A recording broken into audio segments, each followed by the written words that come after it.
দুনিয়ার থেকে যখন বিদায় নিতেছেন, নিজের 9টা ঘরে খাবার মতো কিছু ছিল না। খাবার তো দূরের কথা, বাতি জ্বালানোর মতো তেল ছিল না। আম্মা জান আয়েশা রাদিয়াল্লাহু তাআলা আনহা বলতেছেন, যদি তেল থাকতো তাইলে আমরা খিদার তাড়না নিবারণের জন্য তেল পান করে নিতাম। 9টা ফ্যামিলির এই দুরবস্থা ছিল। নিজে ক্ষুধার্ত যাইতেছেন, হাসান হোসেন ক্ষুধার্ত ছিল।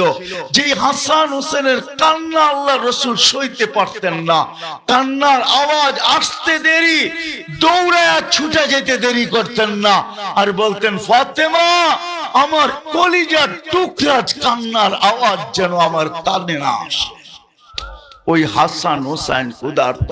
ফিল কাঁদবো না তো কি করব?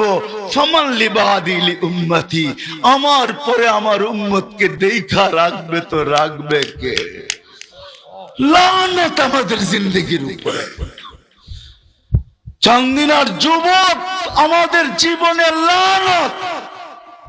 রাগ হলো না আমার উপরে, আমার মন চায় আরো কঠিন শব্দ বলি। লানত আমাদের জিন্দেগির উপরে। যেই রাসূল মৃত্যুর সময় আমাদের জন্য চোখের পানি ঝরাইতে ঝরাইতে যাইতেছেন।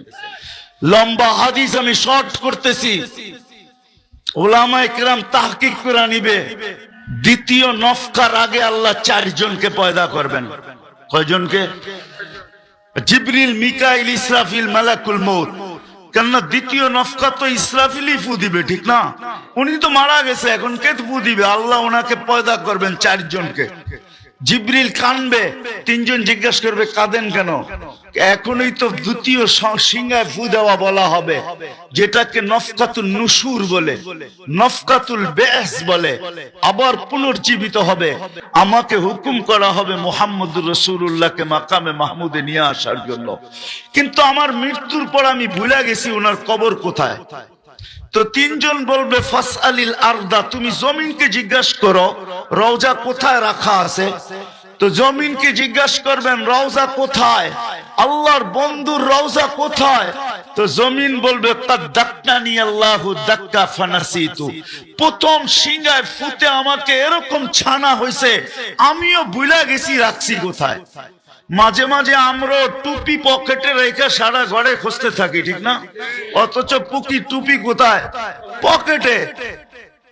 ওই দিন আল্লাহ আল্লাহর রাসূলের কবর থেকে নূর বাহির করবেন, নূর নূর নূর নূর, হাত্তা ইয়াসআদ আরশার রহমান।